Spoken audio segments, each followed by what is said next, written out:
The Cleveland Browns said it was a quarterback competition. Open battle, best man wins. That's what the headlines told you, that's what the interviews suggested. But inside that building, the reality was a lot more complicated and a lot more controlled. Because while fans were debating stats, arm strength, and draft position, something else was happening behind the scenes.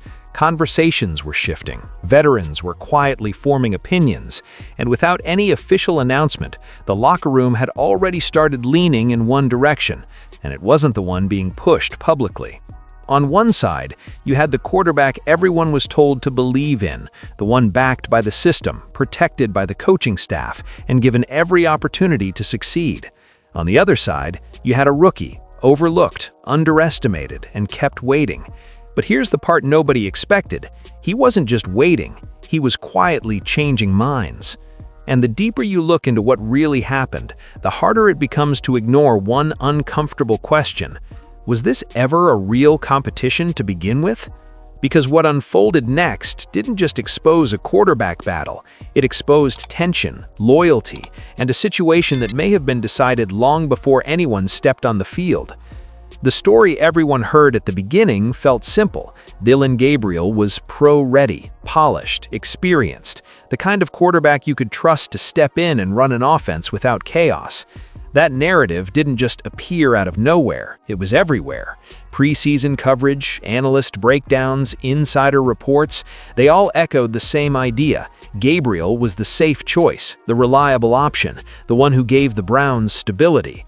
And then there was Shedeur Sanders. The conversation around him sounded completely different. Flashy, confident, maybe too confident. Some called him exciting, others questioned if that style would translate. There were even whispers labeling him more as a personality than a pure quarterback. Not outright criticism, but just enough doubt to shape perception before he ever got a real chance. That's how narratives work in the NFL. They don't need to be loud to be effective. Once a label sticks, it follows you everywhere. And early on, the labels were clear. Gabriel, the steady leader. Sanders, the entertainer. One was trusted before proving it. The other had to prove everything just to be taken seriously. But here's where things start to shift.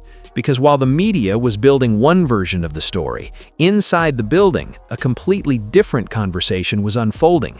Not on camera, not in press conferences, in meeting rooms, on practice fields, in those small moments players notice but rarely talk about publicly.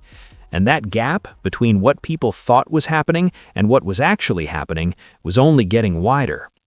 You can tell a lot about a team by listening to the people who don't talk much. The offensive linemen aren't chasing headlines. They're not building brands or shaping narratives. They're watching, feeling, reacting. And in Cleveland, those were the first voices that quietly started leaning in one direction. Because when those guys were asked, off the record, in casual conversations, in moments where there was nothing to gain from picking sides, they kept bringing up the same name. Not the one being promoted, not the one the system seemed built around. They were talking about Shedeur Sanders. It wasn't about highlight throws or flashy plays, it was the small things, the way he carried himself in the huddle, the way he spoke to teammates, the consistency in his approach, rep after rep, even when those reps didn't matter to anyone watching. No complaints, no visible frustration, just work. And in a league where respect is earned the hard way, that kind of approach doesn't go unnoticed. Meanwhile, the situation around Dillon Gabriel felt different. Not necessarily loud or dramatic, but different enough that players could sense it. There's a certain energy a quarterback brings into a locker room, and when that energy starts to feel forced to run certain, guys pick up on it fast, especially when performances aren't matching the expectations being set publicly. That's when the shift begins, not on the depth chart, not in the media, but in the minds of the players who actually have to go out there and protect you, play for you, and trust you. And by the time fans were still debating who might win the job, inside that locker room, a lot of those decisions had already been made.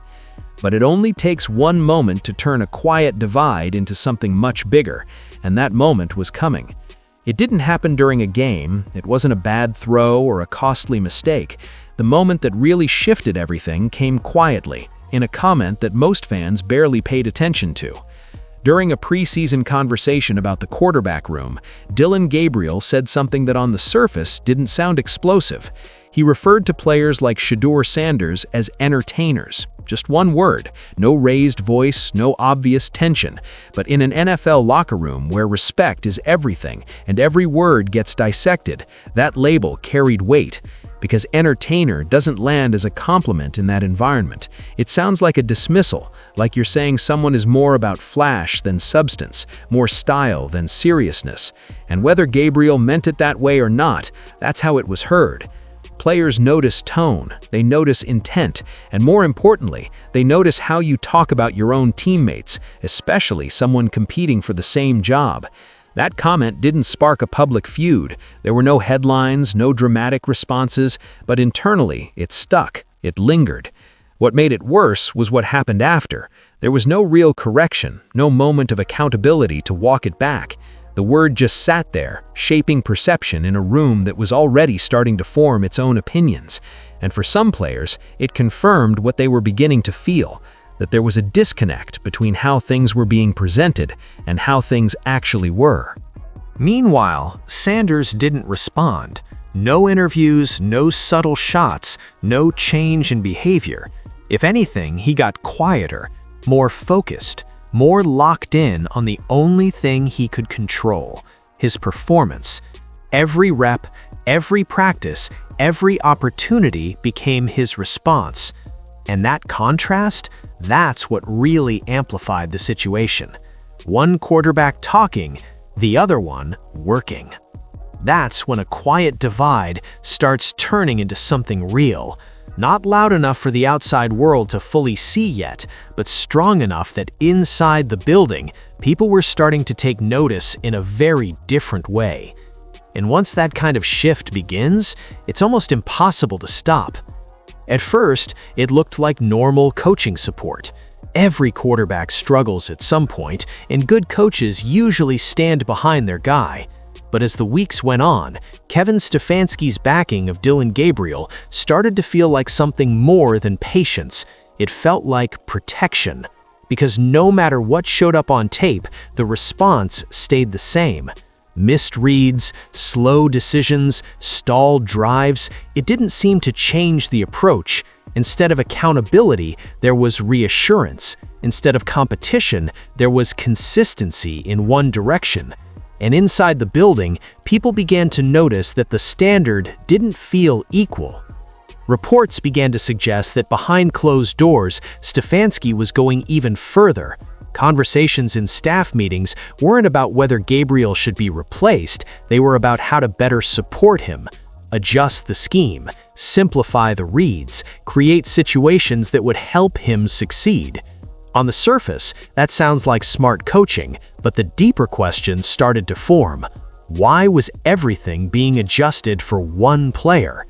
Because while the system was being shaped around Gabriel, another quarterback in the same room wasn't getting that same consideration. Sanders wasn't part of those conversations. His path to the field wasn't being discussed in the same way. It was like one lane was being cleared while the other stayed blocked. And that's where frustration begins to grow. Not loudly, not publicly, but steadily. Players aren't just watching performances, they're watching how decisions are made. They notice who gets second chances and who doesn't get a first one at all. The situation slowly shifted from competition to control, from earn your spot to protect the plan. And once that line gets crossed, it changes how everything is viewed. Because now, it's not just about who's playing better, it's about why the opportunity isn't being shared. And the more that question lingered, the harder it became to ignore what was happening right in front of everyone. Once the games started stacking up, the conversation could no longer hide behind projections or preseason narratives. This was the part where everything is supposed to become clear. The film doesn't care about hype. It doesn't care about expectations. It shows you exactly what's happening. And in this case, it wasn't lining up with what people were being told. Dillon Gabriel's struggles weren't subtle anymore. Drives stalled for reasons that kept repeating themselves. Reads that should have been quick turned into hesitation. Open options were missed, and when pressure came, the response often felt a step too slow. It wasn't one bad game, it was a pattern, and patterns are what concern teams the most because they're harder to explain away. But here's where things get uncomfortable, because while those issues were playing out in real time, the opportunity to adjust, to even test a different direction, never really came. The same approach continued, the same trust was extended, and the same questions started echoing louder each week from outside the building. At the exact same time, something completely different was happening in the background. Shedeur Sanders wasn't getting the spotlight. No meaningful game reps, no real chance to show what he could do when it counted. But behind the scenes, his growth was becoming impossible to ignore. Coaches were noticing how quickly he picked up the system. Teammates were seeing the extra work, staying late, running drills that didn't make headlines, building timing with players who weren't even guaranteed a roster spot. It wasn't loud progress, it wasn't packaged for highlights, it was steady, disciplined, and consistent, the kind of improvement that doesn't demand attention, but eventually earns it. And that contrast, that's what made the situation so difficult to ignore. One quarterback was visible, struggling through repeated issues. The other was invisible to the public, but improving in ways that people inside the building were starting to trust more and more. That's when the conversation shifts from who's the starter to something much bigger. Now it becomes, how long can you ignore what's right in front of you? Because eventually, every situation like this reaches a breaking point, and when that moment comes, the decision isn't gradual, it's instant. And then, almost overnight, everything changed. No long transition, no drawn-out evaluation period, no slow build toward a decision the way fans are used to seeing. The moment Todd Monken stepped into the building, the entire dynamic shifted. Because unlike everyone before him, he wasn't tied to anything that had already happened. No draft narratives, no preseason expectations, no emotional investment in who was supposed to be the guy. He walked in with a clean slate, and that alone made him dangerous to the status quo. Monken didn't need weeks to figure it out. He didn't need to protect past decisions or justify previous choices. He did what new coaches are brought in to do. He observed, he evaluated, and he acted. He watched the tape without bias. He paid attention to the energy in the locker room. He listened, not just to what was being said publicly, but to what players were showing every single day in practice. And what he saw didn't match the structure that had been put in place. Because when you strip everything down, remove the narratives, ignore the outside noise, forget who was backed and who wasn't, the reality became simple. One quarterback was trending in the wrong direction. The other had been building toward an opportunity that never came. So Monken made the call. And when it happened, it wasn't dramatic. There was no grand announcement, no emotional press conference, no attempt to soften the impact. It was direct, decisive, final. Dillon Gabriel was out. Just like that. That moment said more about the new direction of the Browns than any speech ever could. Because in one move, Monken erased months of confusion, tension, and quiet frustration that had been building inside the organization. He made it clear that whatever had been happening before, whatever protections, preferences, or internal politics were in play, those rules no longer applied. Performance mattered again. Accountability mattered again. And maybe most importantly, competition was real again. Inside the locker room, the reaction wasn't shock, it was something closer to relief. Not because players were rooting against anyone, but because clarity had finally replaced uncertainty. The question that had been hanging over the team for weeks, what are we actually doing here, finally had an answer. Because players don't just want talent at quarterback, they want honesty in how decisions are made. They want to know that what they see on the field actually matters. And for the first time in a while, it felt like those things were aligned again. But here's where it gets interesting. Because while Monken's decision closed one chapter, it didn't end the story. It actually opened the door to something even more complicated, a reaction that no one fully saw coming, a narrative that started forming almost immediately after the decision was made. And instead of things settling down, the situation was about to get even louder. You would think a clean decision would bring closure. New coach, new direction, clear outcome. But that's not how this played out, because almost as quickly as the shift happened, a different kind of story started to take shape, one that had nothing to do with plays on the field and everything to do with perception. Not long after the decision, there was a noticeable change in the conversation surrounding Dillon Gabriel. It wasn't direct at first, no official statements, no sit-down interviews, just whispers, reports, subtle framing that began to paint a very different picture of what had happened in Cleveland. Some reports suggested that Gabriel felt the situation wasn't handled fairly, that despite the opportunities he was given, the environment around him may not have been as stable as it looked from the outside.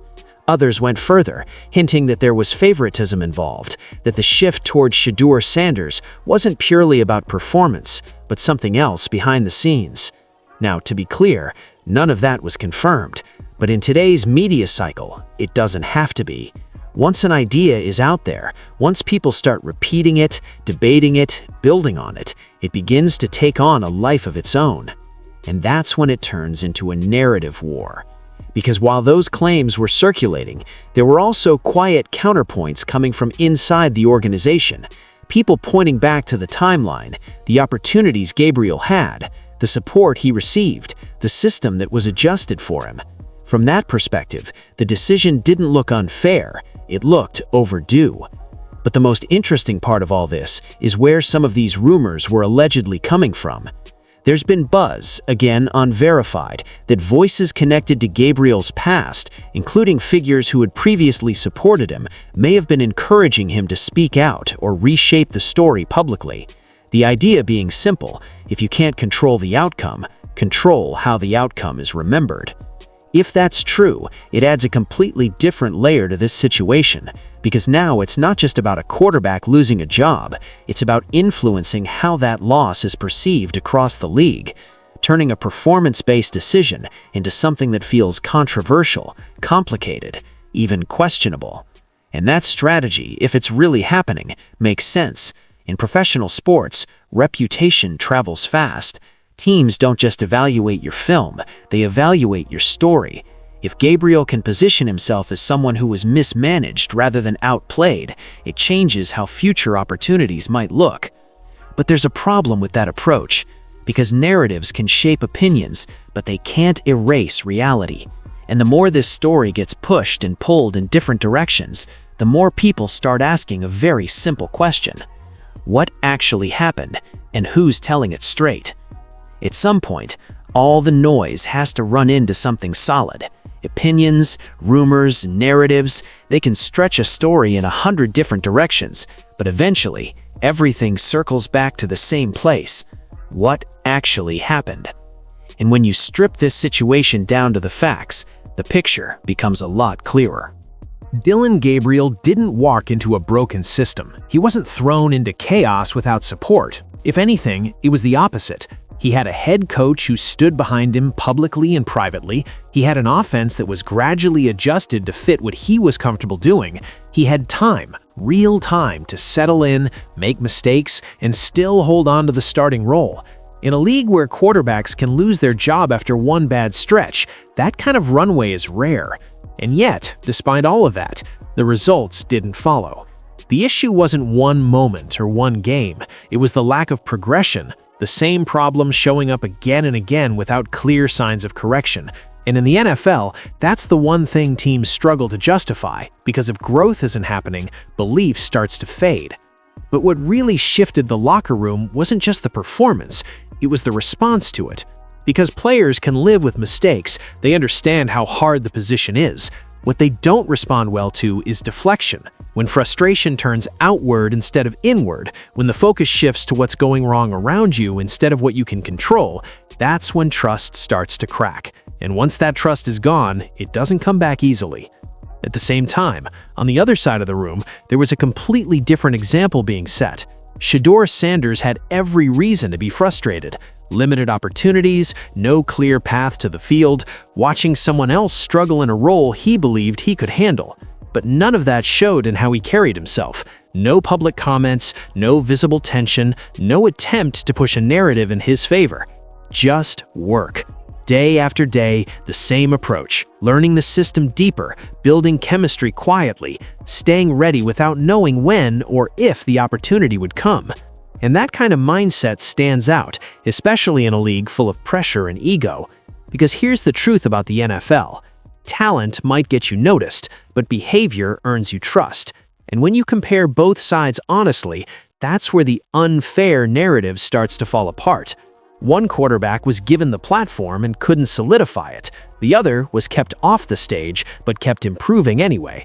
That's not favoritism, that's contrast. And once that contrast becomes clear to the people inside the building, the coaches, the players, the front office, the decision that follows doesn't feel controversial anymore. It feels inevitable. Now, everything resets, but not in the way most people think. Because when a situation like this ends, it doesn't really end. It splits into two completely different paths, and both of them are about to be tested in a way that removes every excuse, every narrative, every layer of protection. Dillon Gabriel gets a fresh start, new environment, new system, familiar voices that believe in him, and in theory, that's exactly what he needs, a chance to prove that what happened in Cleveland wasn't a limitation, it was a situation. But here's the catch. This time, the story is already following him. Every throw, every decision, every performance will be viewed through the lens of everything that's been said since he left. If he succeeds, the narrative flips instantly. If he struggles again, the questions get louder than ever. And that pressure now, it's different now. It's not about potential anymore. It's about proof. On the other side, Shedeur Sanders is finally stepping into the space he's been working toward this entire time. No more waiting, no more being the name mentioned in quiet conversations. Now it's real. Now it's visible. And with that comes a completely different kind of challenge. Because it's one thing to earn respect behind the scenes. It's another to carry it when the lights are on, when the expectations match the opportunity, and when every decision you make is under a microscope. The same people who believed in him early will now be watching to see if that belief translates into results. And that's where this story becomes something bigger than just a quarterback change. There's no system to hide behind now, no politics to debate, no controlled narrative shaping how things are viewed. It all comes down to performance, execution, leadership when it actually matters. Two quarterbacks, two completely different journeys, and now, finally, the same standard. One is trying to prove he was overlooked, the other is trying to prove he was right all along. And the next time they step onto the field, there won't be any debate left to lean on, only outcomes. So now we're left with the part of the story that doesn't come with clear answers, only perspective. Was Dillon Gabriel put in a position that looked better on paper than it actually was? Or did he have everything a quarterback could ask for and still couldn't lock it down when it mattered most? It depends on which version of the story you believe, and more importantly, which details you choose to focus on. And what about Kevin Stefanski? Was that loyalty the mark of a coach standing by his player through adversity? Or was that a decision that held the team back longer than it should have? Because in the NFL, timing isn't just important, it's everything. And sometimes waiting too long costs more than pulling the trigger too early. And then there's Shedeur Sanders, the quiet constant in all of this, the one who didn't control the narrative, didn't push for attention, didn't react publicly, but kept showing up anyway. Now that the opportunity is finally in front of him, the question shifts completely. Not is he ready, but what happens if he is? Because if he delivers, this entire story flips. Everything that once looked like doubt starts to look like delay. Everything that felt like controversy starts to look like correction. But if he doesn't, then the conversation changes all over again. And that's what makes this situation so compelling. It's not finished, not even close. The arguments, the speculation, the opinions, they're all building towards something that hasn't happened yet. The truth isn't in what was said. It's not in the reports, the rumors, or the narratives being pushed from either side. It's in what happens next. So here's the real question. When the noise fades and the games actually begin, who's going to be proven right? Because in the end, only one version of this story survives.